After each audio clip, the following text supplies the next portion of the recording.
and Thanks. for the readers if you need it. Mine I is just- I forgot what it was. Yeah.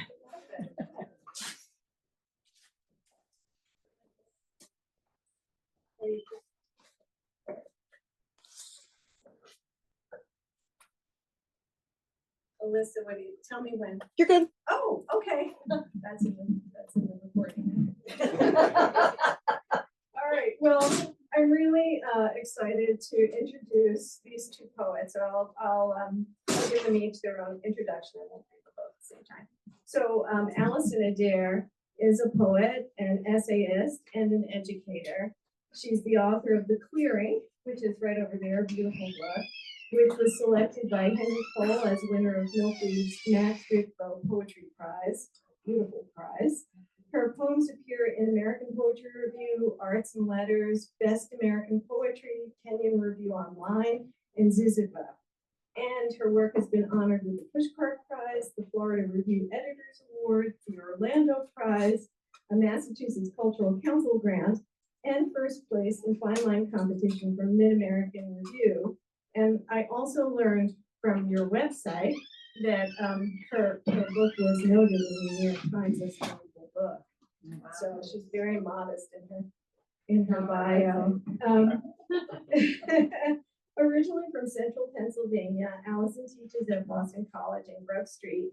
And she also, I want to say, runs this fabulous Poetry on Demand stand for the Boston Book Fest. And a couple of us in the room, a few of us in the room have had the pleasure of working for her, writing poems on demand for people who are patient enough to wait on these enormous lines for these poems. So it's quite fun. So it gives me great pleasure to introduce Allison.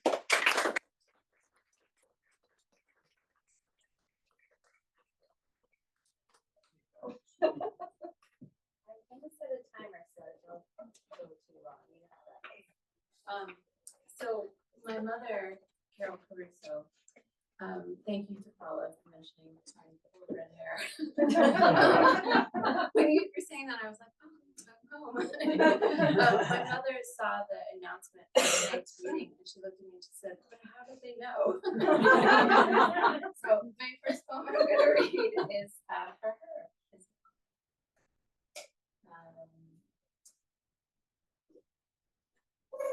This is, as I near 40, I think I do that. As I near 40, I think I do that. And if your face were younger, I'd buy you the house you always wanted. Big red door, wreath heavy enough for a swallow's nest. I'd make good in your language. Clear view of the coast and of the road that runs along.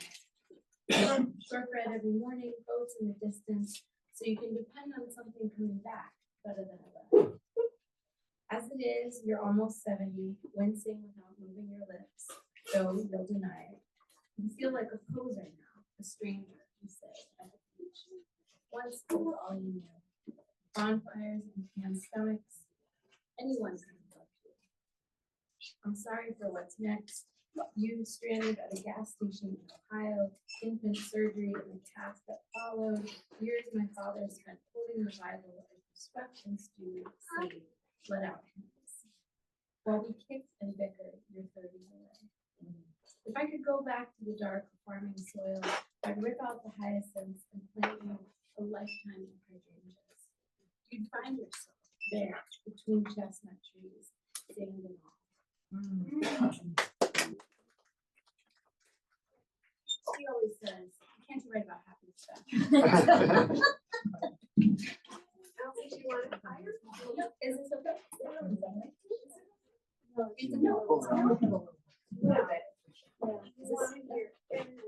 You may have read that, but that's all. The shortest. I'm so excited. My daughter just asked me. It's great. Is that good? Oh, much better. Big difference, huh? Okay, so I'll next read a poem called Honey. I mentioned I have a daughter. When she was young, I used to love going to the library with her for the obvious reasons, but also because I could sneakily get informational books about things I only partly knew about. As I said to one of my students this week, being a poet is like 65% taxonomy.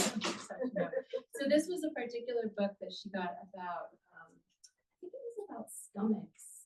or, about like different animals and ruminants and things like that. So I started just collecting ideas about the relationship between the way that food travels through the stomachs of ruminants and reflecting on how similar it is to how honey is made, but we don't really think of them in the same category. So anyhow, this is called honey, and this goes out to anyone who's ever eaten haggis.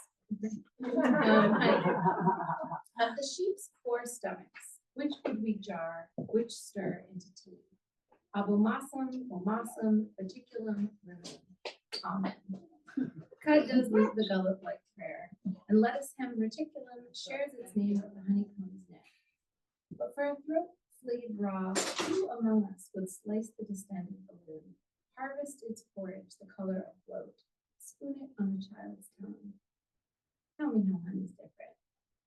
Even bees, crocus drunk, split their nectar, guttering most, flume-like, into the loose purse of a second stomach, sweet syrup reservoir. Once back at the hive, each bee regurgitates its swill into the rapture of a waiting mouth.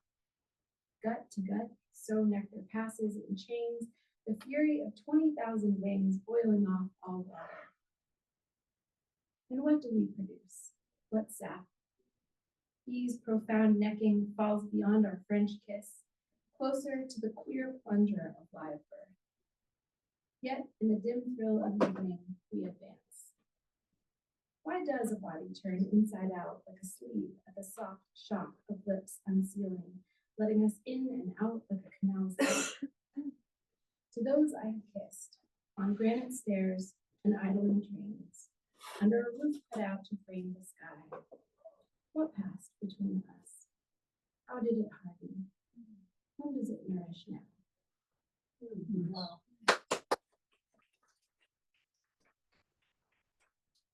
Take 1 minute to say thank you again to Jennifer and Julia for inviting me, and Peter. Also, thank you to Peter for reading with me, and thank you to the bookstore.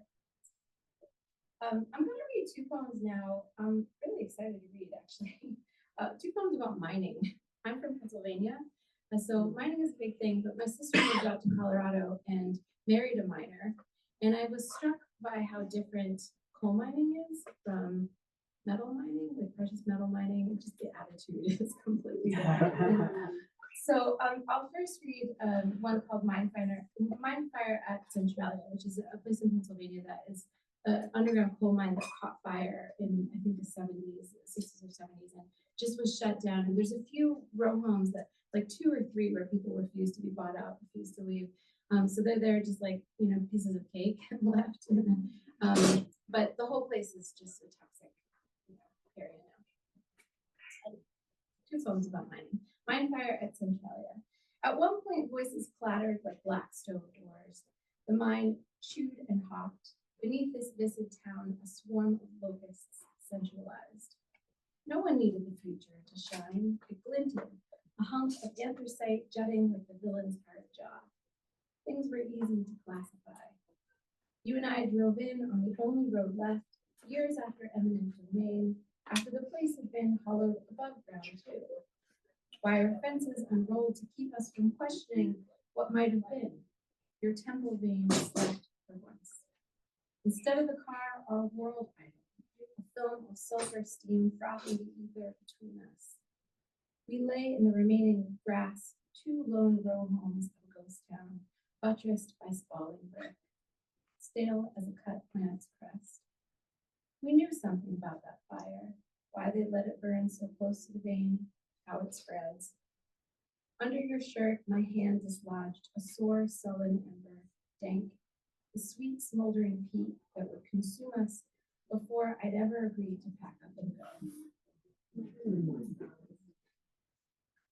And sticking with the mining theme, which is a statistically improbable phrase, this poem is about, as I mentioned, that difference between coal mining and precious metals. It's called The Big Thinkers. Listen to me.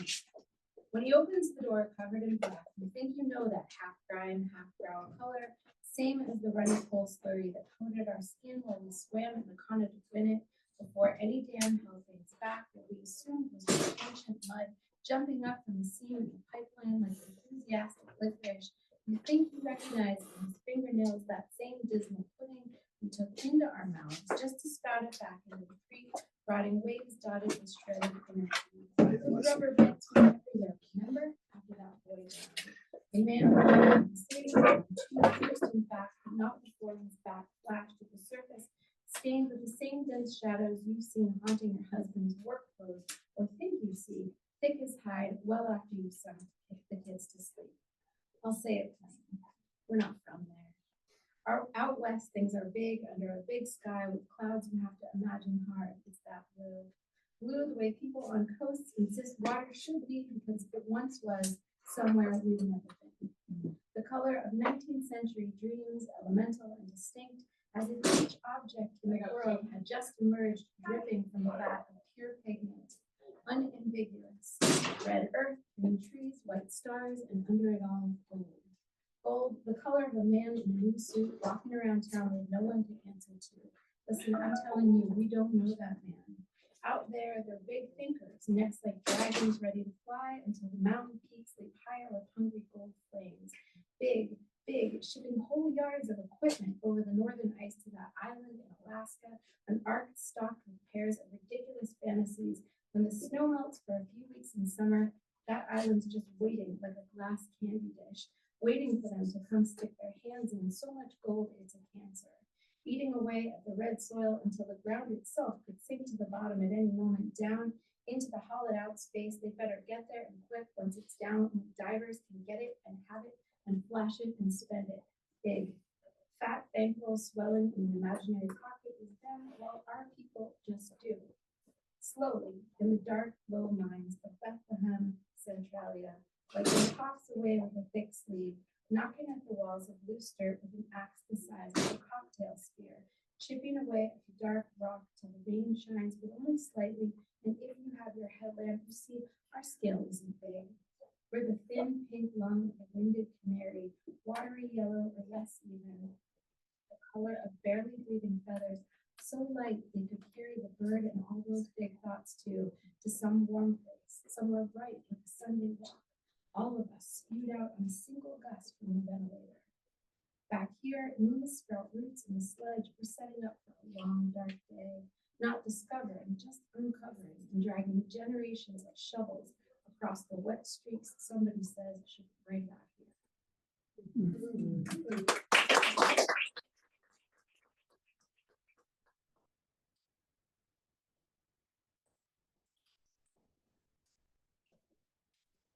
So I have done translations at a time for it. I have not really ever written poems in time, but once in a while it's time for those. And here's one where there are so many people will recognize this location. This is called Stopping for the Arno. Interested as I think many of us are about that line between imagination and memory.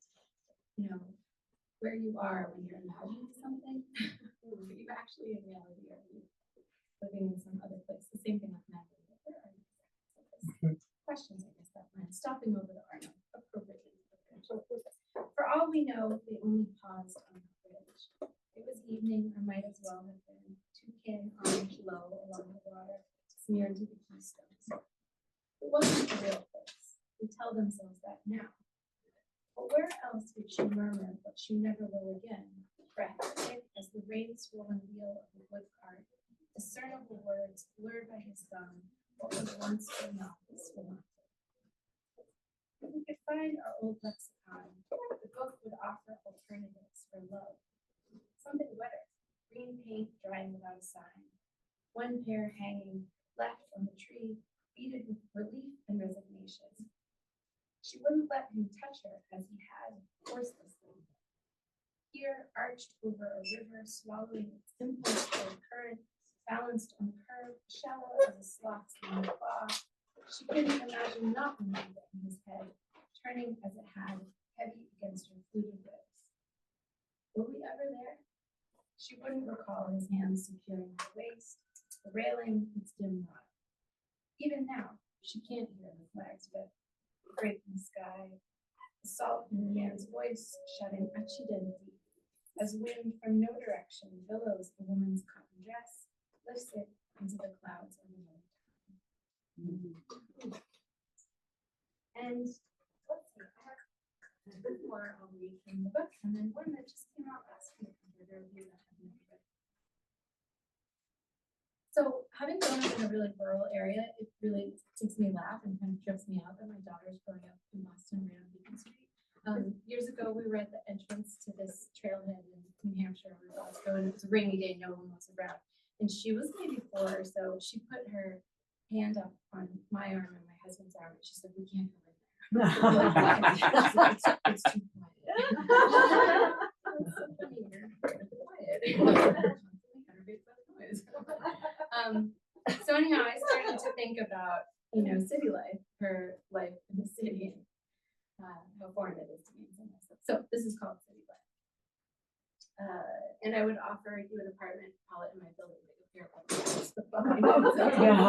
city life. My 4-year-old starts to rename everything in terms of rats. At first, the playground behind our apartment, Rat Park. We visit a rose garden, then suddenly it's a live rat park versus dead rat park. She's young enough to fear the living more than the dead, the way they hug the garage walls, run marble-eyed when we return at dusk. I hear her laugh at the blue bikes and lieutenant is fence-locked by the nest. She's learning to live a city life, asking if I've heard that and that, tipping near to the alley, cupping it with her hands small as a raccoon's paw. For her, death is the longest nap imaginable, maybe 4 hours. But we always wake up again. I think of telling her, but don't, how I used to be afraid of rats. A transplant more accustomed to field mice who come in through the Dutch door dividing cornfields, forest and grass airstrip beyond. On my first year here, I stopped rush hour to wrap a hit pigeon in a blanket, insisted on some natural dignity for the squirrel fallen from a tall Brahmin tree, brains frozen to the water. How I tell you, but never for rats.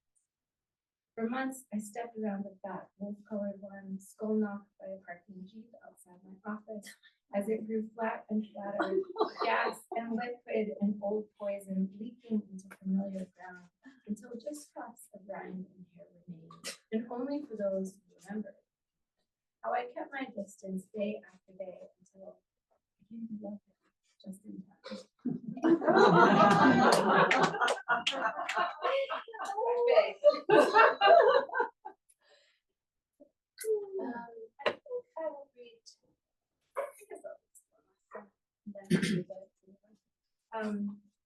So this is the first poem I really published, and there was this contest in the American Review, and I thought, well, I have a good poem or a good piece that I'll send in, and I have this other thing that's weird, and it has line breaks, but they don't want line breaks, so I'll just take the line breaks out, see what happens, throw spaghetti at the wall kind of thing, and then it won. That's encouraging, So I thought, well, maybe I'll get out of my own way and try to think less or whatever. So this started as literally a letter to my niece in Silverton, Colorado. My sister lives in this tiny town of 200 to 300 people at 10,000 feet in Colorado. It takes like 2 days to get there.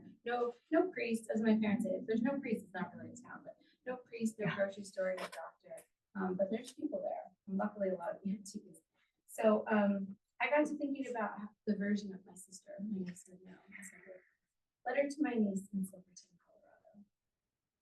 Someday you will watch your mother lean on the rim of the sink to wash dishes in a way she never has before, and you will wonder if she was ever young. I'm here to tell you that cars are so much quieter than they used to be. At a stop sign, you never know whose turn it is. It wasn't always like that. It used to be you could hear an engine from down the road and know whose it was and where it could take somebody. Your mother's hair used to be so light it glowed. On the summer boardwalk, people stopped to remark. Men asked questions. It got to where we could hardly make it to the gravitron before the line sneaked back to the sea. Those days, there weren't so many metal railings. If your timing was right, you could get close to things. To the ride itself, pistons gasping so loud you could almost see the thrust of greased air. To gears joining and unjoining themselves inside a dense black band. To your sister's impatient hand chiming pink shells on a bracelet new from someone you didn't know. She never answered them, just looked ahead and grabbed my wrist. Don't look people in the eye. It used to be that you got instructions. Then every ride began playing its own music. Your mother's white hair faded against the punch paper reams of old calliope, and soon no one could predict flats or sharps. I'm trying to say that waves used to roll in, then back out. That you could count on the moon to give off a little light. It used to be that idling cars might have stopped for the tide to watch it slide its wet hands off the day's sand line. But dusk grew tired of resisting, I guess. Or maybe the cars had always been waiting for us, waiting patiently for us to come to the window. We got close enough, they knew they could stir the tiny oceans lapping in our shells. And I too, for the first time, I'm home from my phone. Very bizarre. I don't know what to say about this phone other than I wrote it. And it came out just last week in the review, and I was really happy that someone found something in it. It's called In the Room When It Happens. With the right group of students, I'll let them in. To be in the room when someone dies is a burden for any person. But writers aren't people. We're satellites, centaurs, old farmhouses corrupted by glass, modern additions jutting off stone.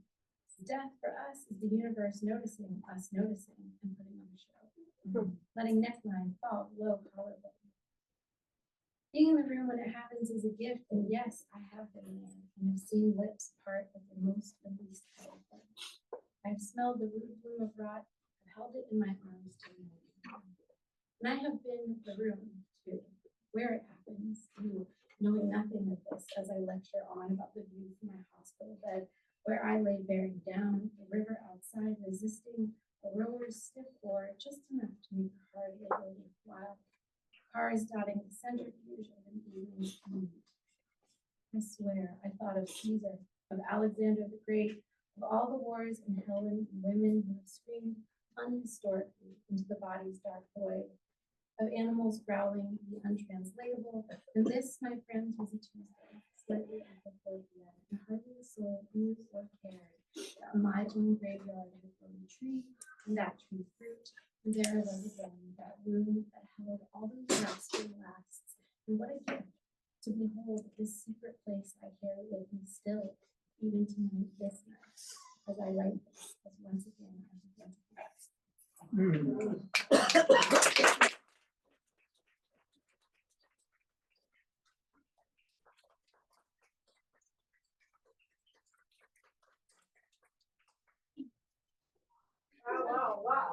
Wow. All right, I'm just gonna go like this because I know Peter's gonna. Anyway, well, Allison, that was such a beautiful reading. One more.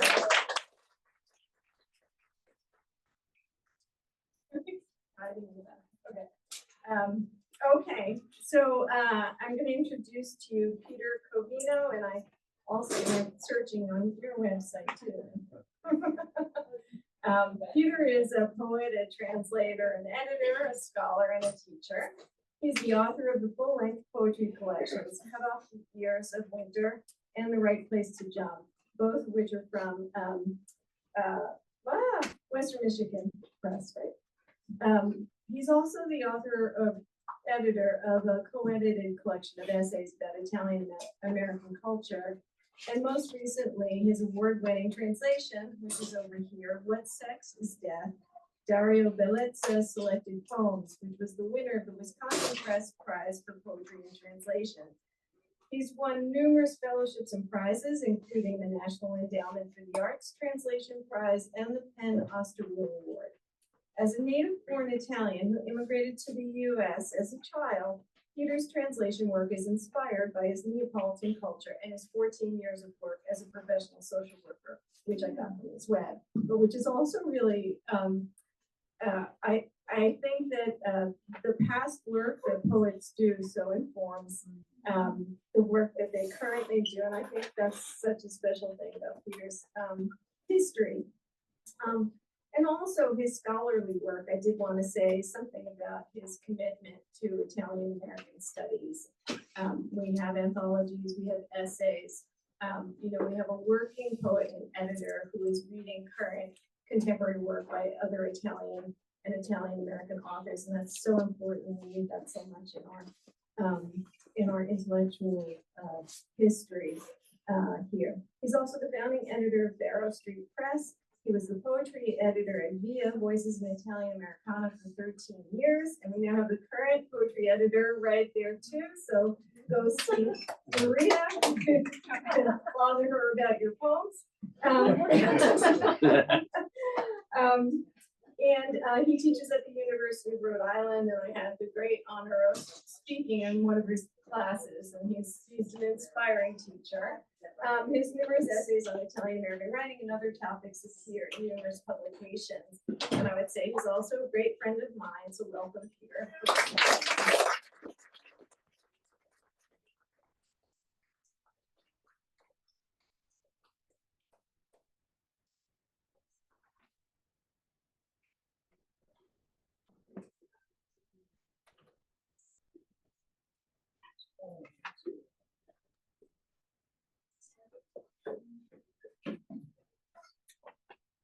Peter, do you have a lot of stuff? Do you want to use the music stand too for your stuff?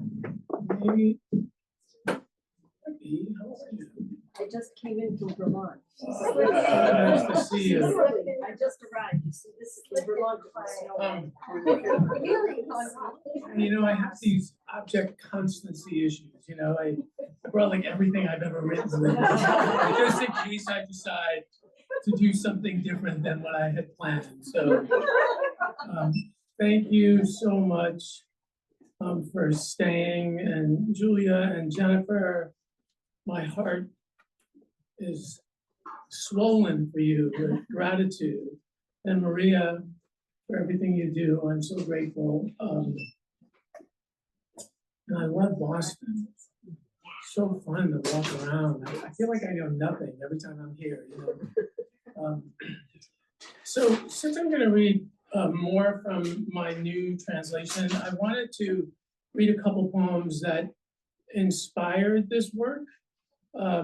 And this first piece is called Conversations with the Living and the Dead, and it's in memory of Giorgio Bassani, 1916 to 2000. I actually studied with him. He's a really incredible Italian poet and novelist. The Garden of the Finzi Contini was his big thing, and he introduced me to a lot of these writers, including Belitza's work. So this is sort of a meditation on his life. And it's in 3 short sections. Word storm. The phishing scheme we never believed existed attacked the computer today, hacked Heartbleed, Monday spam, and taxes due Tuesday. Phantom limb of the old Japanese magnolias in front of Green Hall that I walked past Monday, Wednesday, and Friday this semester, yet for years barely noticed. Rot infestation and Hurricane Isaac mangled most of one's branches. Less than a third left of what I remember. Each class lately, the trees, she's been a mixed metaphor in Introduction to Literature. Language as socio-political question. Extended shadow figure 1 week. Copus magnoli distinctly not filling up the notebook's horizontal boxes despite its minimalist representational points. 2, call it sleep. This week, Henry Roth's immigrant relatives from Western Galicia, modern day Ukraine, tragically enough, and we're trying to slog through this long form text. Albert Charles bull-skewered father, Genya's alleged fall with the Goyim, and the vituperation of the immigrant thicket. These twin trees, number 90 on our land-grant campus's arboretum map, one still in her prime, blushing, almost in full bloom. The other at the road's end, gnarled, rheumatic, not unlovely. These gifts proffered from the famous Italian Jewish poet, his magnolia in the courtyard outlasts the fascists. and most of his kith and kin. Today, on this week of Passover and Easter, rise up from that post 9/11 apocalyptic tomb in Ferrara. Point your finger to the air at us as you did when we interrupted your lectures, like Plato and Raphael's The School of Athens, fresco in the Vatican. Speak again about Saba and Pasolini. In that clear-hearted, invert-loving way, the radio alarm clocks just come on. A clarinet solo for the end of the world.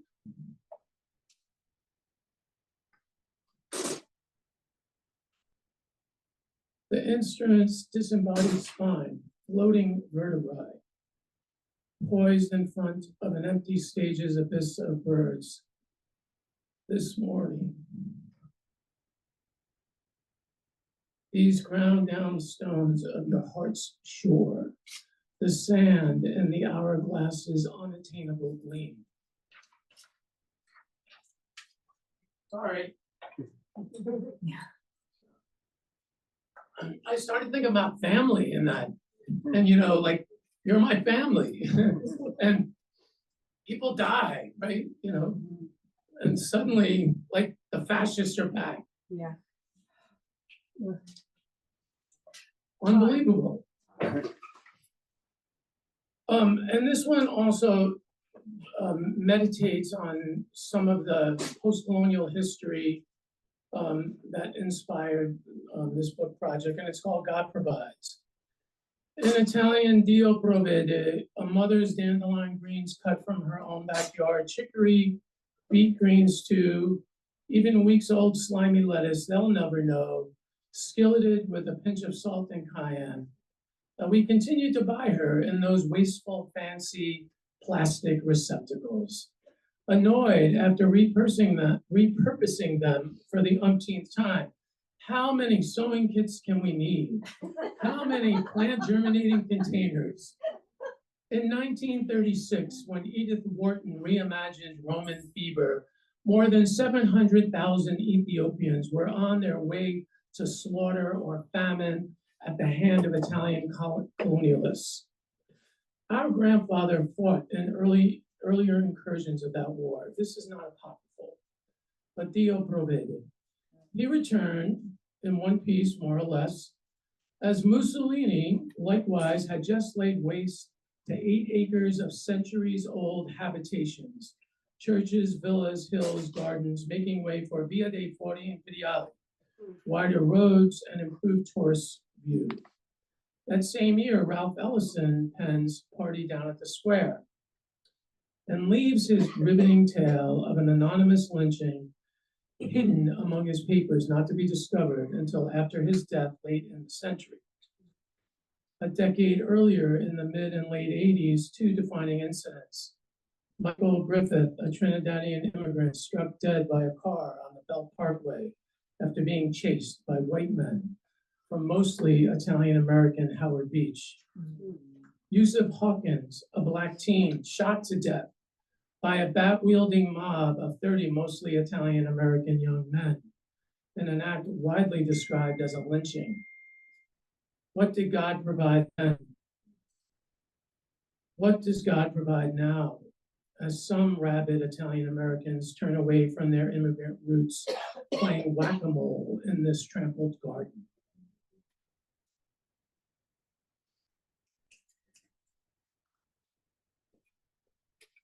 I would say more if I'm not being filmed. I don't want ICE to come after me. I also remind people that Iowa, who, as you said, called themselves, if people ever want to look at the history of Iowa, it's Joe Shore, there's a really famous photograph of him leading one of the protests in the 80s. That's when I was a social worker. the Alshon. Yeah, really amazing But photograph. that's how Iowa became Iowa. It wasn't out of research. So Dario Bellizza was born in 1944, died in 1996 of age-related illnesses. And this is a book that I discovered when I was in Bassani's class called Book of Love. It's one of many of the books. He published 8 full-length poetry collections, many chapbooks, and 8 novels and plays and some creative nonfiction also. So this was a book that meant a lot to me, thinking about like queer jargon at the time, when no one was really talking about this sort of stuff in Italian. Very openly queer. He was Pasolini's secretary for 3 years, and they sort of didn't get along all the time because Belitza was wilder and, you know, at 20 years younger, it's a different generation, right? You know, my kids like cruise on their apps now sometimes in class. I'm like, what are you doing? So this is from Love Book. When you sleep, I watch over. When you sleep, I watch over. I ripen the vendetta and fuel it till it's soothed by the last kiss. How strange this repetition, the end of love after love, when the decrepit heart knows at last to beat in peace. How peacefully that dark animal's sleep waits for him. Now that everything's shriveled and squinting eyes do nothing but seek out vice, only this age of raising Cain appeases the chanting of the Furies, rabid in their knowledge of being neglected. The riot's certainly easy listening, unfazed by the cock that in its codpiece sings. I don't know how he gets away with that stuff. So he became persona non grata in the 80s, and really had a hard time dealing with the conservatism. And this is a poem that speaks to me about wanting children, you know, in that kind of hookup world. I believe I should have a child who looks at me from the unmade bed and smiles while I listen to a distant heavenly music, dreamlike. The door opened onto the infinite and an infinite prayer. Calm words whispered in the open wind of a dark night. I look at you, son, sleeping serenely in colorful exaltation, camouflaged in red blankets on a white couch, a little blue cap on your head to cover your short haircut like a prep school boy or a soldier. Only me, all alone, I look at you, son, not bearing any gifts for you today on the occasion of your 16th birthday. I can only manage a few stifled virtues to soothe you in a future where no death, no matter how untouchable, escapes the hooked, horrid hand.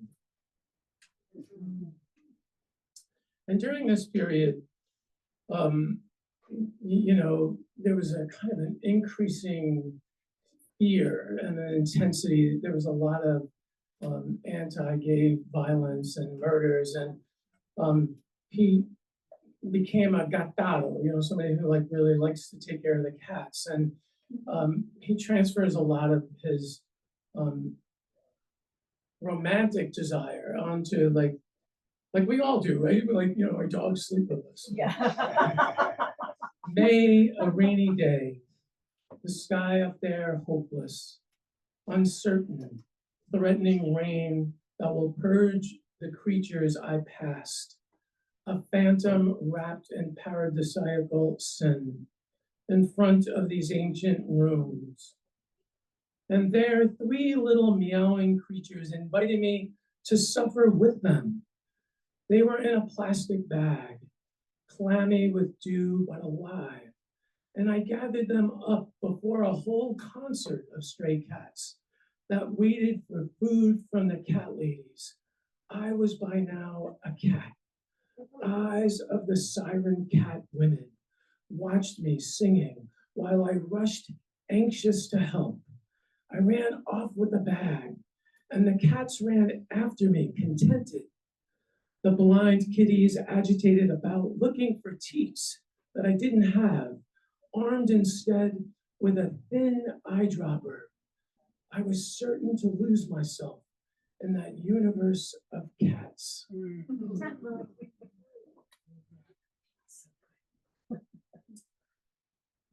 This is a poem called Too Hard Crane, the great American modernist poet that Alyssa also really appreciated.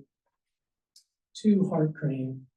Terrible eros, oh anguish, anguish, joy of sex, just before you touch his excess. Changeable one, listen to me. Changeable one, destroy me as the boy's thin face daily brightens with misfortune. He comes, he faints, he revives in the warm morning bed to cry his ardor that flows slowly without sensuality or purity and love with himself alone and nothing else. That's how you cried out, heart, dear heart, American poet dead by suicide. That's how you cried to the nocturnal wind from the great precipitous bridge into the funereal abyss of night.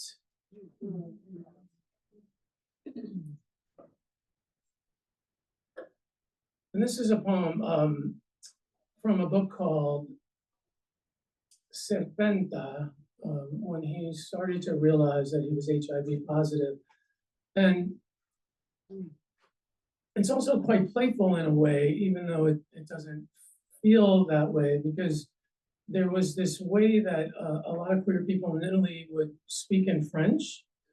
So he sort of riffs on, like, ma chérie, viens ici, like, so he, in an attempt, I think, to distance the pain, right? So he uses the French word, French phrase for AIDS, which is syndrome d'immunodéficience acquise. Not that I can pronounce it right, but AIDS. My AIDS, in French, sida, as if to say, good morning, Madame Sida. It doesn't exist. Even if it persists on Earth, it hovers above this virus that kills old sinners of an instant. I won't be awarded its unique tomb, the tomb where afterwards silence attains, which is equivalent but loftier and subtler and foul creation and dedicated to destruction by atomic disaster. Last siren of the end. Let us escape then, O AIDS. Disaffection and blindness manifest the languor of spent centuries in a healthy embrace. Let's shut a happy and playful boy, a carefree and exhibitionistic one, in our hearts, without shooting up anything. If you infiltrate the cracks of the flesh, escape is futile. If you can't disappear, warm me confidently, drink me, lick me even. And just a couple more. Thank you for listening. This one is to his great mentor, Elsa Morante. It's very fortunate to have Dario da Polizza be like championed by Pasolini and Elsa Morante and Moratti. It's like Grace Paley and John Updike, right? Major figures. But they had a very troubled relationship. It was kind of maternal in some ways, but also fraught. I think he had some lingering anxiety about how he should present, and she was becoming super famous. And this is sort of thinking about her at the end of her life. Elsa's umbrella. Elsa's umbrella is a hero who charges through storms of the heart, an eagle who defies sorrowful days. Elsa's umbrella evades serenity, hurling against the damp, rainy winter of a fallen life that in spring clumsily takes adventure in hand. It sings the melancholy of summer to its brim when August snaps the hot spell with rains mixed with sun, made boundless by the beginning of September. Then I resound in unison with the raging sea. September is my month. The lion, Elsa's sign, who always wants me near, birth is far away. Life by now watches me with the taste of an imminent end, and I shudder. To raise the dead is a difficult task for those who are thrust beneath the umbrella's grave expanse.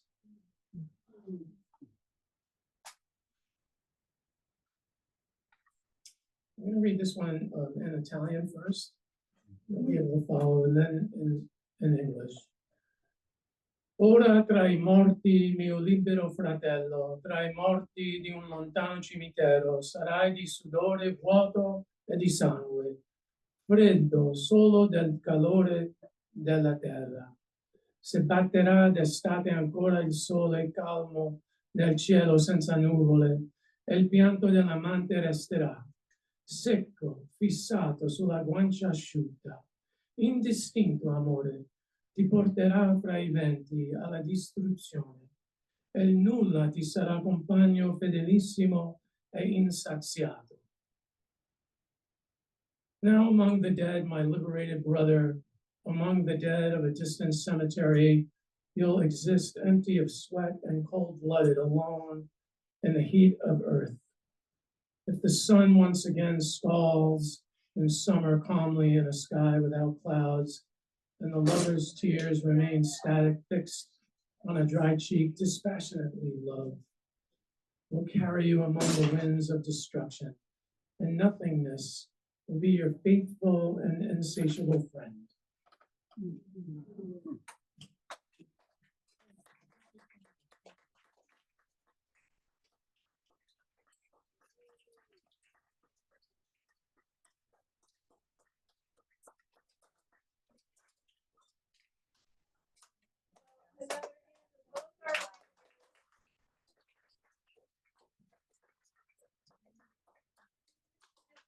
There's a row of books in the back. There are these beautiful books to buy. There's a row of books in the back by all the people who featured for us at Killing American Writers. So it's our Iowa shelf if you want to peruse it. Our next reading